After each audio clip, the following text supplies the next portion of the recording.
morning, everyone. Welcome to today's session. It's the 4th out of 5 workshops that we're running as UK CCSRC. I'm going to apologise now that my camera is off. I'm having slight internet connectivity issues. So I'm just keeping my camera off, just to try and make sure that at least you can hear me without any issues.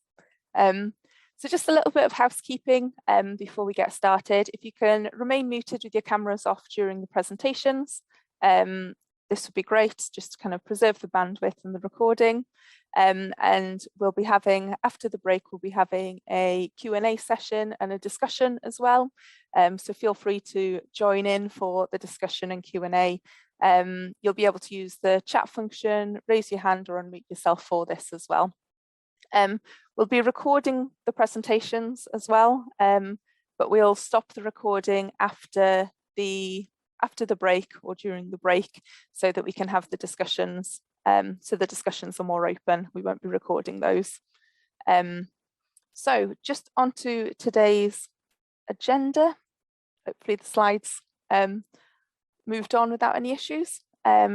So we've got a few presentations this morning from Nick Bevan from BAYS, Georgina from CCSA, Mark from the Teesside cluster and Simon from HSE.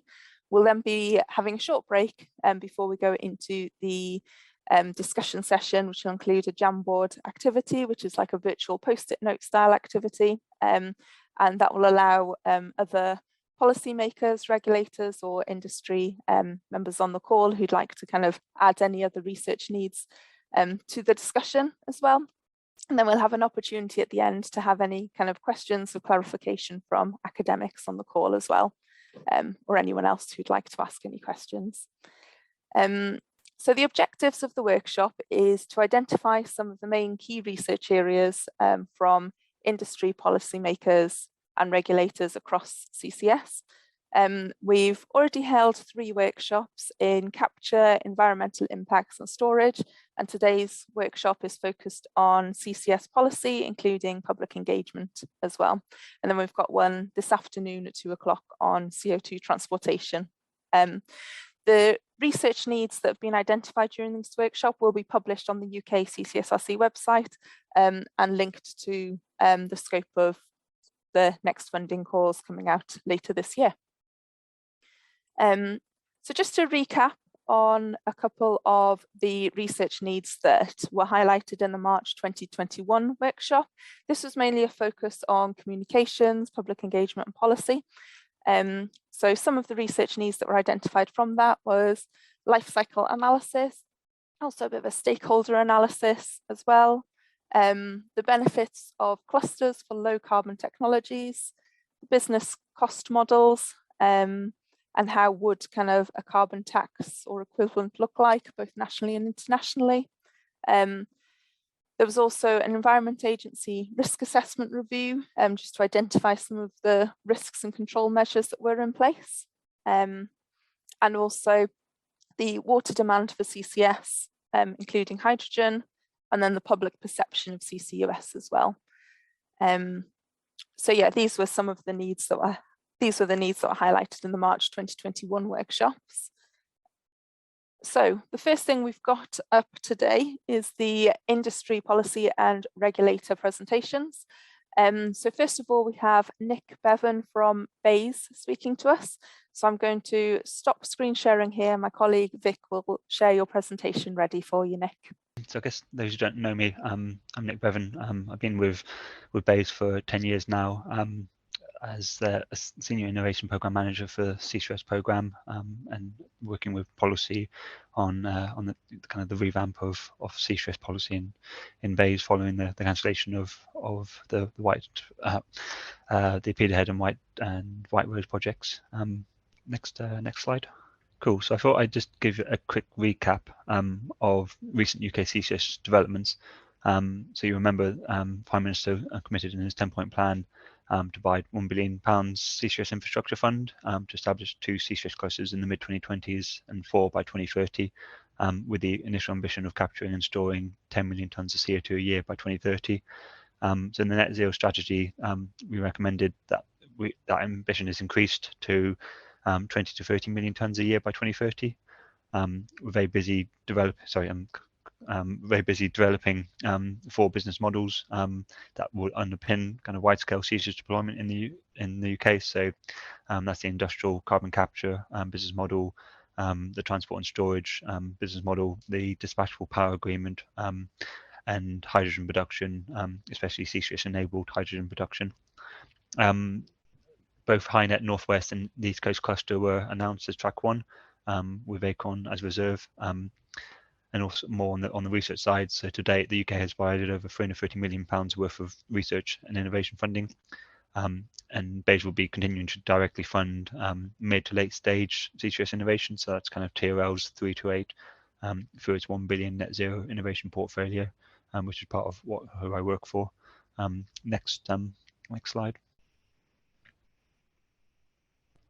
So the net zero innovation portfolio covers a lot of the kind of innovation areas you'd expect for a net zero program. Again, it's focusing on that kind of mid to late stage technologies. So for CCS innovation, we'll be funding it through 3 predominant programs. So the first is the UK's participated in all 3 of the ACT calls, and so we provided £5 million for the UK to participate in the latest round.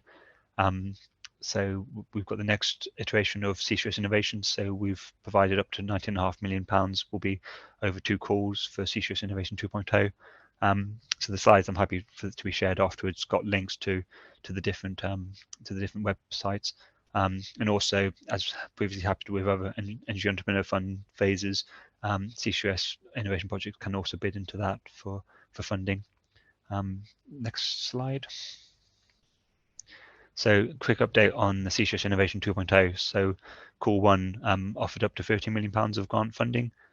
So this is for innovation projects lasting up to 36 months. And so they were broken down into 2 lots.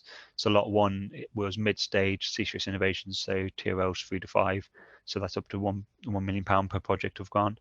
And then lot 2 was for later stage, so 6 to 8. And that's for up to £5 million per project. So in Core 1, we had over £82 million of projects bidding in, and the successful projects should be announced later at the end of the month.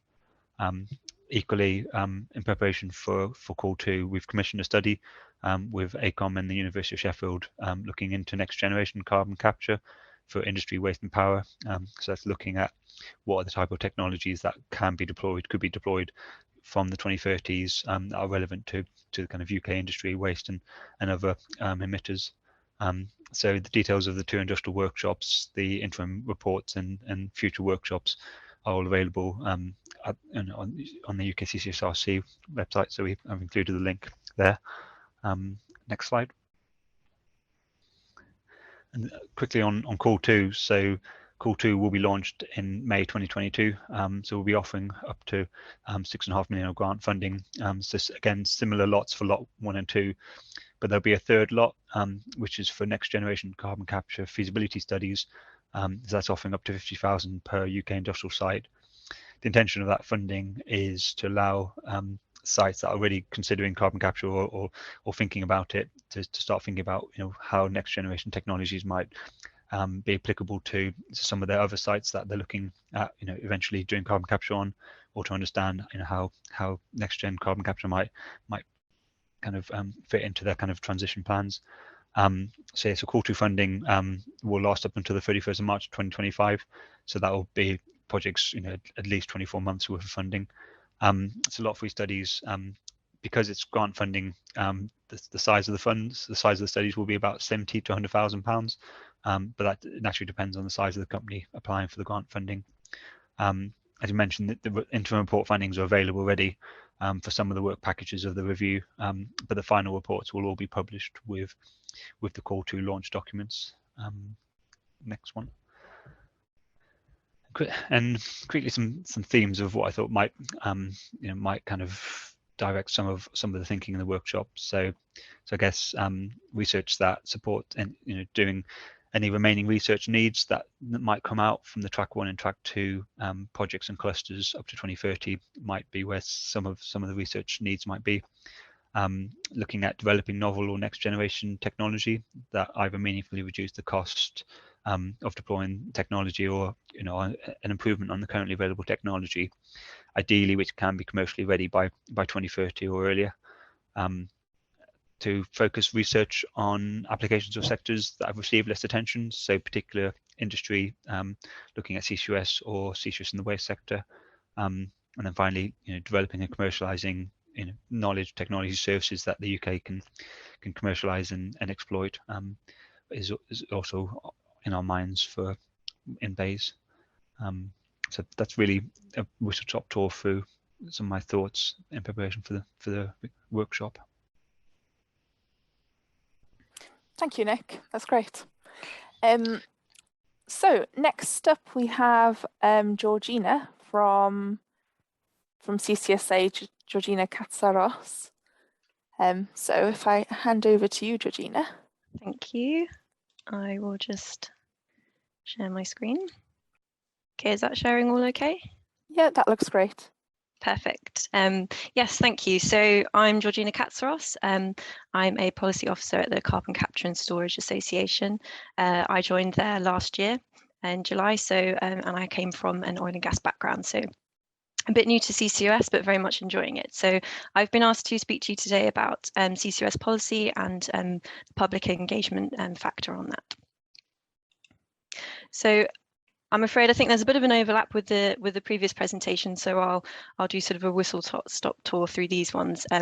But just to give you a bit of the overview, so as we heard, some of the key outcomes to come from last year were the net zero strategy, which came out in October from the government, and that of course released their ambition for this new increased 10 million tonnes of CO2 to 20 to 30 million tonnes of CO2 to be sequestered a year by 2030. And then we heard about the track 1 clusters that have been announced, and then the fact that the government has sort of remained committed to having the CCUS clusters, 4 of them operational by 2030, and another 2 obviously in 2022, the track 1 clusters. And we heard a bit about the funding, so we've got that extra 200 million funding from the CCS infrastructure fund, which now totals 1 billion. And then a few of the other targets, we've got the 10 million tonnes CCS per year ambition for track 2 clusters, and then we've got the 5 gigawatts of hydrogen production capacity by 2030, with an interim goal of 1 gigawatt by 2025, which, as Nick said, was going to be aided by the Net Zero Hydrogen Fund. So if I go into a little bit more detail, perhaps on the targets, the funding announced, and the business models for these. So these are split up into these 4 business models. So for the power CCUS, we've got this target that aims to begin the competitive allocation in the 2020s to support the net zero emissions power sector by 2035. So the business model for the power CCUS sector is the dispatchable power agreement, and this is applicable on gas-fired power generation and funded by a levy on electricity consumers. We have the industrial CCS and hydrogen production. So the targets for this are a 5 gigawatt of hydrogen by 2030 and 6 million tonnes a year by 2030 from industrial CCS, and this is going to be increasing to 9 million tonnes per year by 2035. So the business model for industrial CCS is going to be a carbon-based contracts for difference, and they're going to be including the energy from waste and advanced conversion technologies within this. And then they're also considering a CFD contract for the hydrogen as well. And then for CO2 transport and storage, so these are for the 2 clusters which will be operational by 2020 and the next 2 by 2030. And the CO2 transport and storage infrastructure is going to be funded by a regulated asset-based model, so a RAB model. And that's going to have $1 billion upfront capital committed in the CCUS infrastructure fund. And then finally, engineered greenhouse gas removals. So we've got this 5 million tonnes per year target by 2030, which has been introduced, and then this will be increasing to 23 million tonnes a year by 2035, and then again to 75 to 81 million tonnes per year by 2050. So helping to scale up the direct air carbon capture sector and the bioenergy carbon capture sector, so DACs and BECCS. Now, the business model for the engineered greenhouse gas removals is being developed currently, so we're hoping that there will be a model for that released in spring this year, so spring 2022. And then if I go into a bit more on the public perception of CCUS, So there have been a few studies that have taken place in the past year and to evaluate the public perception of CCUS, and I've got a few examples of those on the right. So we had the Climate Assembly report, which was published in September 2020. And for this, they had sort of 100+ members of the public, which they brought together to discuss how sort of the UK should reach net zero and the key concerns with that for the public. And then various university groups have been looking into public perception of CCUS. And then, of course, we had the Bayes report, which was published by Traverse last year on public perceptions. So there have been a couple of studies which have been done, but we still have this very much sort of lack of public awareness and understanding around CCUS and the technology.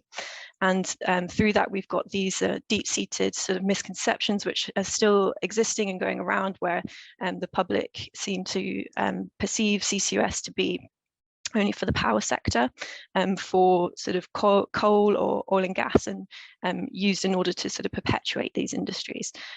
So there's these misconceptions that CCUS is not a proven technology, that it's perhaps unviable, that it's maybe too expensive, and particularly we've got some worries around its safety, around sort of leakage concerns and storage, as well as in pipelines. So public CCUS and public perception of CCUS is going to be vital for its acceptance and for its support and the overall success as an industry of CCUS. And we have this window of opportunity at the moment, which currently exists, where we really need to positively engage with the public on CCUS in order for it to be successful. So this is where the research community can come in here, and there's a real opportunity for them to engage on sort of how we need to be engaging with the public, researching into that, and sort of how the best way to inform them is. So if we delve into a bit more detail on this public perception of CCUS report that Bayes released last year in July. So they had 100 participants across 5 locations that they interviewed for the report. And some of the key conclusions that came out of that was that there is certainly this direct need for public engagement in order to raise awareness and their understanding, particularly in a transparent and easy to understand way, especially for local communities who are going to be directly affected by some of the CCUS cluster projects. Out of the results, we saw that the public viewed safety, efficiency, transparency, and the environmental impacts of CCUS to be some of the most important factors that they would like more information on before they feel comfortable with CCUS deployment across the UK.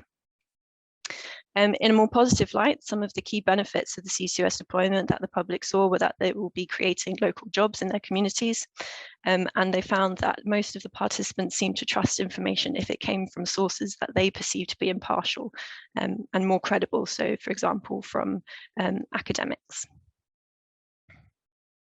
And then finally, the report found that the public did consider CCUS to be particularly complex and perhaps a difficult to understand topic, and that they would like to have a tiered approach to the information given to them. So having a high level simple overview for a basic understanding of CCUS, and then have that supported by more depth information.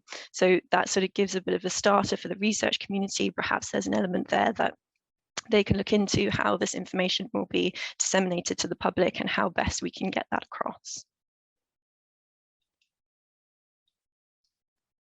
Okay, so if we look at an example here of perhaps how public engagement has not gone quite so well, we have the blue versus green hydrogen debate as a result of the Stanford Cornell University paper, which came out last year, How Green is Blue Hydrogen? So there was seen to have, this paper came out and the media picked up on it, and there was certain influence of the media on the public perception of blue and green hydrogen. And we saw that often the media can have quite a strong impact on the public, whether the information that they're giving is factually correct or not. So you can see on the right there a few of the headlines that I've picked out that came out from the story, and you had this sort of widespread negative reaction to blue hydrogen, with headlines picking up saying, you know, that it's going to be delaying the transition, the energy transition, that it's worse than gas for the climate. Whereas in fact, a number of people then studied the paper, a number of groups, one of those being the Zero Emissions Platform, And they released a rebuttal paper, Facts on Low Carbon Hydrogen, a European Perspective, which found that, in fact, a lot of the results from this paper were only applicable to the US and not actually applicable to Europe, where a lot of the headlines were picking up this paper. So the ZEP paper sort of recommended that readers need to be particularly cautious, as the conclusions from the study didn't actually apply to Europe. So a few of those that I've got there is that the upstream fugitive methane emissions in the paper assumed to be 3.5% for natural gas, and that number doesn't apply in Europe, nor does it apply on a global scale where methane emissions are stated to be 10 times lower. And then again, the paper assumes that hydrogen is produced by steam methane reforming with carbon capture of 76%, and that's particularly low when compared to the planned low carbon hydrogen production units in Europe. And the study also assumed that energy to run the hydrogen production is produced separately, which would require more natural gas and generating corresponding CO2, whereas actually a low carbon hydrogen plant in Europe is actually substantially energy neutral. So what we can sort of learn from this is that we need engagement with a wider set of stakeholders here, the ones that are going to be beyond those that are already converted to technologies such as CCUS. We need to engage with those that are uninformed or more negative, but perhaps we need to research and look into how to influence the wider public, focusing on groups and organizations that have that influential power over the public, such as the media, in order to make sure that we don't have examples such as this and that CCUS technology is seen in a positive light. So some of the key considerations going forward that we can look into, I've split these up. And so looking at firstly the technical understanding. So for example, sort of how do we unpack this complicated narrative of CCUS clusters and how it applies to the many different sectors, the lack of understanding of the pipeline networks, environmental concerns, concerns around capture rates and safety.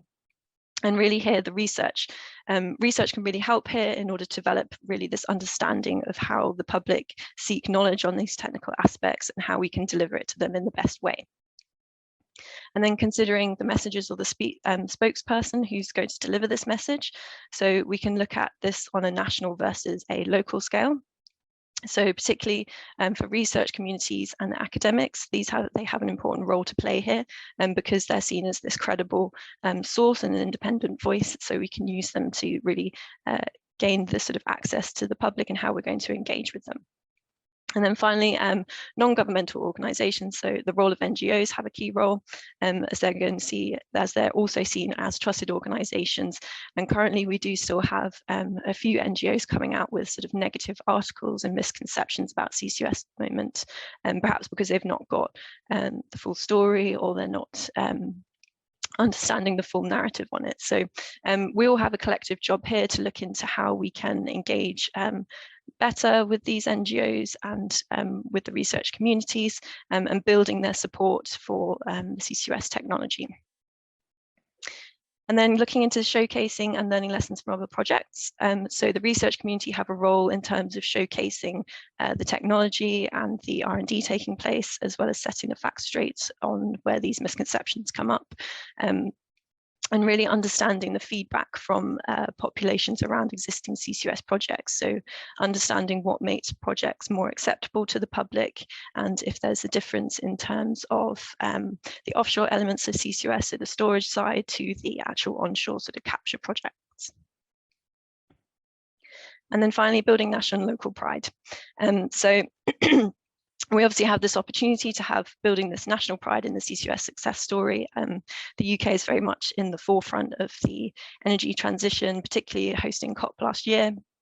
And we've got this opportunity here to use that, as well as the local pride and building local pride by focusing on value proposition. So where we can retain vital industries and create jobs in the areas where the CCUS projects are going to be taking place, and helping to enable regional growth, which also links into the government's levelling up agenda.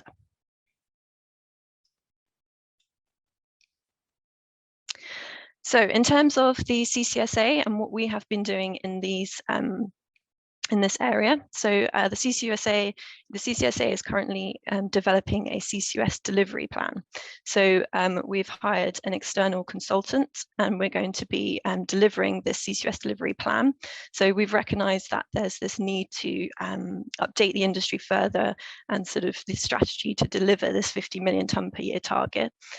So for example, sort of defining what actions are required by industry and the government to accelerate the delivery of commercial scale projects in order to meet this government revised target that we have.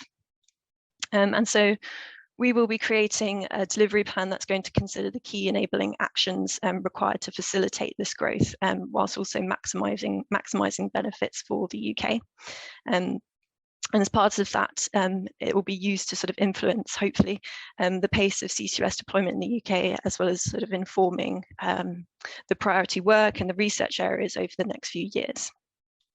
So we recognise that there is this urgent need for industry to respond to the new level of ambition that government's given us, and to sort of influence the discussions with government about the future, as well as the future funding allocation rounds that are going to be taking place. So we've developed this delivery plan proposal, which is going to consist of 7 different categories, which are outlined on the slide here.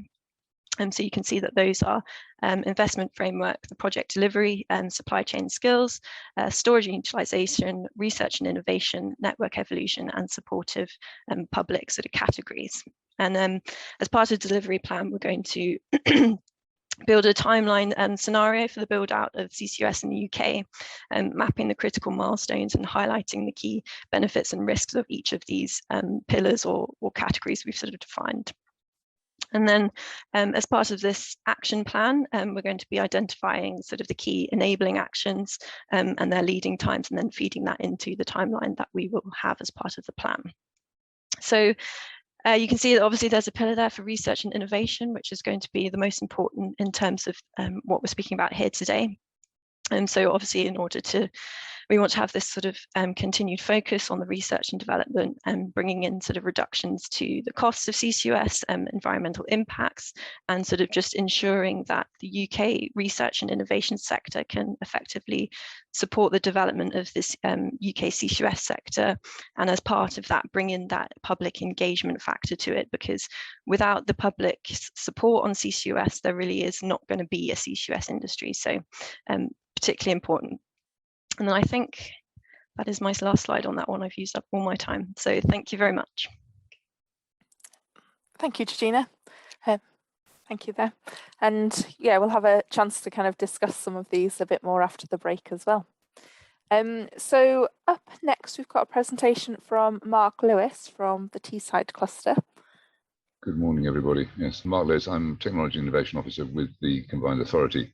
So this little review of what we think of research needs is very much from our perspective. Apologies, I think some of it repeats what you've heard before, so but never mind. Just a bit of background. That's where the Tees Valley is in the northeast of England. It's a compact region with a mayor. We've had the recent levelling up white paper, but I think what's happening in Teesside and in some of the other regions of the UK has sort of been a model for some of the things that have come out in that. So small region, 5 local authorities, and then the combined authority, if you like, dealing on some matters of policy, and that includes things to do with carbon capture and storage. We have a big project in the area which is part of the East Coast cluster, so the Tees Valley alongside the Humber and the store out in the North Sea make up the East Coast cluster. And our cluster really is looking to bring together both power generation and industrial emissions, and ship those offshore. And there's more information on that if you go and visit the East Coast cluster site. It includes hydrogen production. We've always had hydrogen production in our CCS plans, but that's expanded somewhat with the plans of BP and of Kellis in terms of producing blue hydrogen and green hydrogen in the region.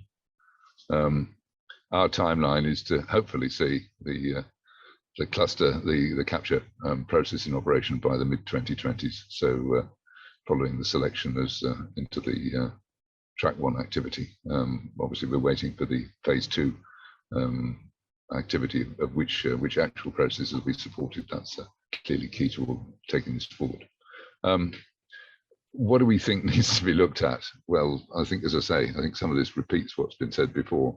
But as a combined authority, our main focus is economic development and employment. And really, therefore, we'd like to understand increasingly what the impact of CCS and the related decarbonised products that it allows people to make is on the economy. Do our support mechanisms for that match up well with what's going on elsewhere in the world? I know we've got our plans out there for support mechanisms, but we were talking to one of the companies involved the other day and just saying, oh, it's much simpler over in the US in terms of financing CCS development. So if that kind of thinking's out there, then, and we've got in our particular region an awful lot of multinationals who are looking across the planet at where they might make the investments, where they make the carbon savings. We've got to have a competitive support system compared to what's happening elsewhere in the world. And clearly, also there's the whole topic of the scale of the emitter and how they're addressed and how they're supported to engage with CCS or other mechanisms that allows them to use the infrastructure for that. Another concern of ours is clearly the development of the supply chain. There's been a bit of work done on that nationally, but really it's getting down to what can we practically do to improve the UK position to make sure we don't lose out, as happened in deployment of wind. We really are concerned as a combined authority that does not happen. And one of the initiatives that we put a lot of effort into it is the development of a free port in the Tees Valley area, and there are other free ports across the UK. So again, I suppose the question there is how can we exploit that development best in terms of improving our prospects in the CCS space, CCS sector. And there is the other thought that obviously the objective of establishing a free port in Teesside is to attract carbon intensive industries to Tees Valley to use the carbon capture and storage system.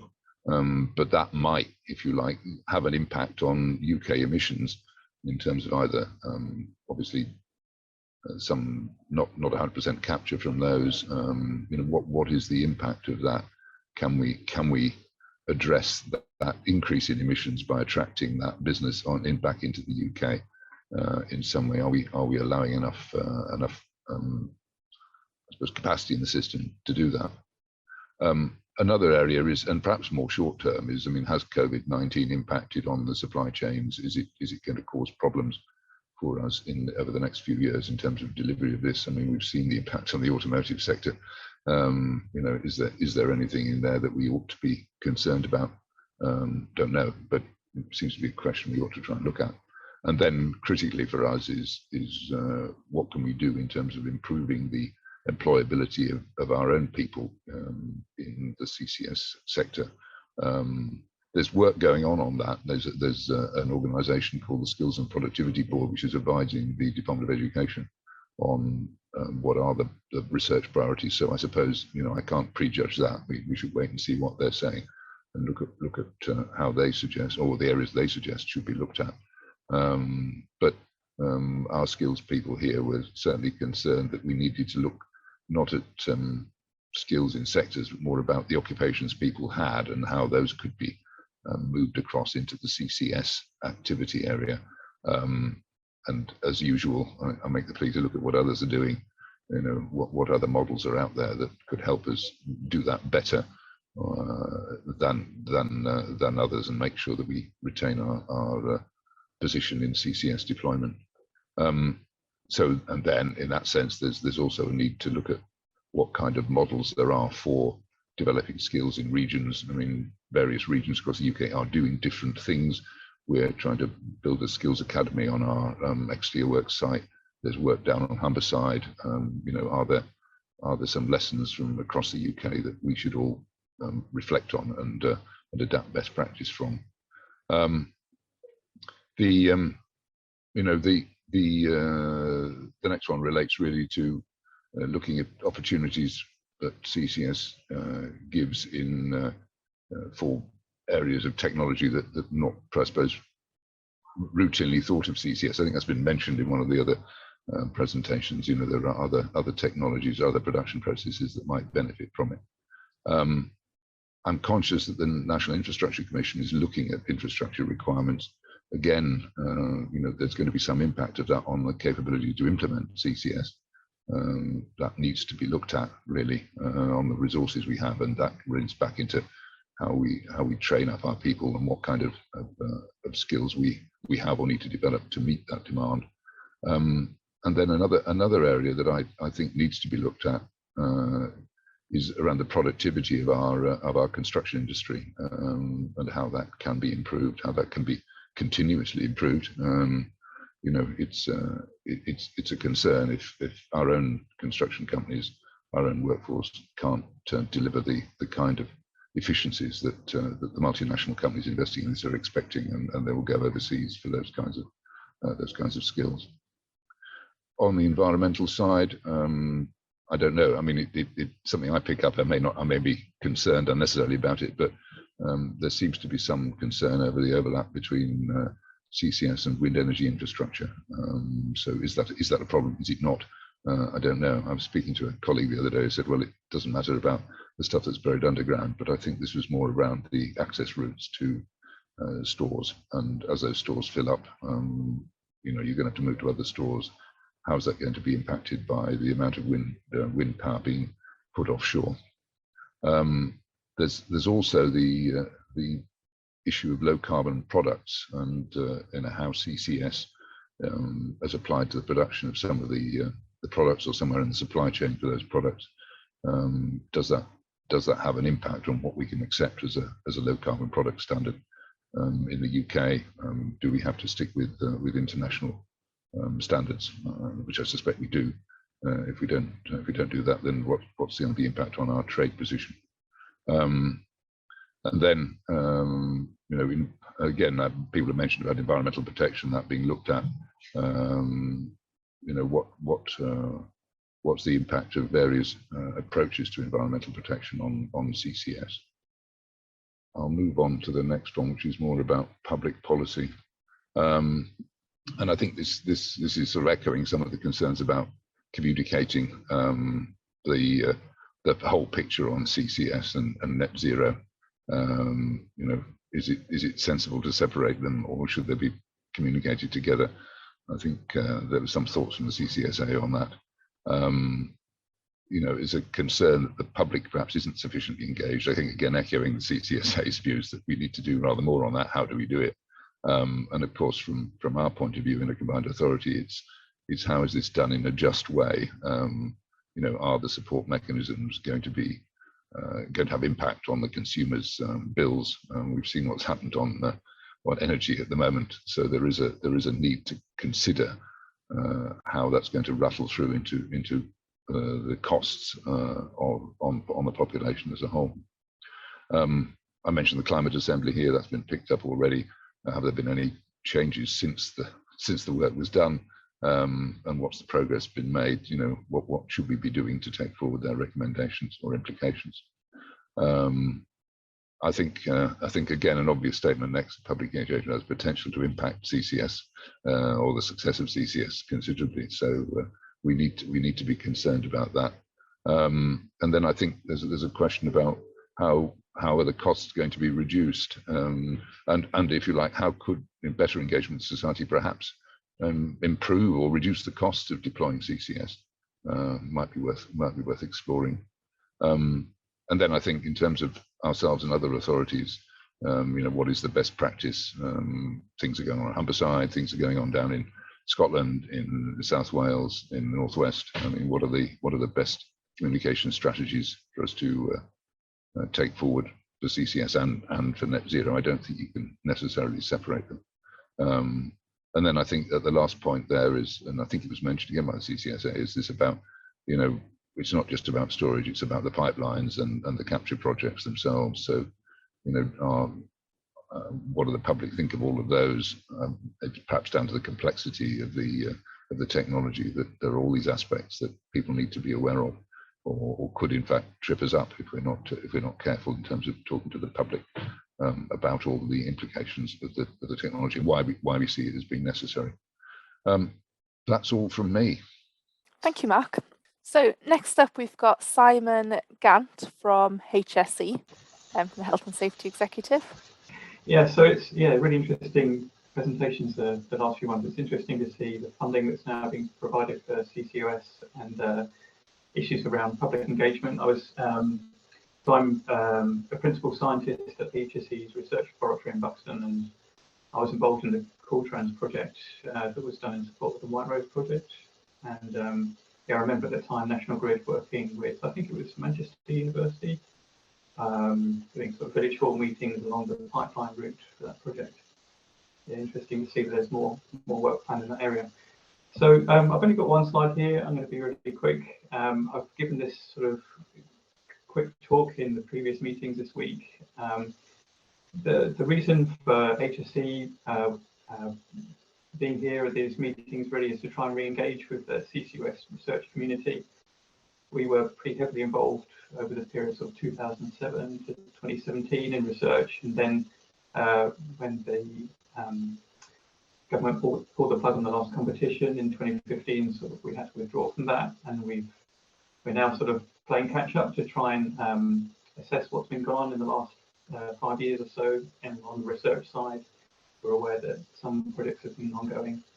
To identify whether some of the knowledge gaps that we had assessed previously are still there, or whether they've been filled in that 5 years, or whether there's other knowledge gaps that need to be addressed. So yeah, this is just us to sort of providing an opportunity to sort of reach out to that research community. Like I said, I'm a scientist. There's other colleagues in HSE that are on this call that are on the more regulatory and policy side.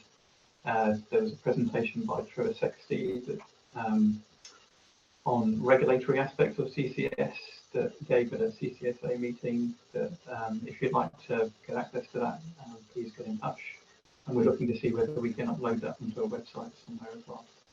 And that was it from me, so I'll hand back. Thank you, Simon. So we'll just take a short break now, and we'll come back for 11 o'clock for the Jamboard session and the activity. So we'll take a short break and we will see you at 11. Thank you.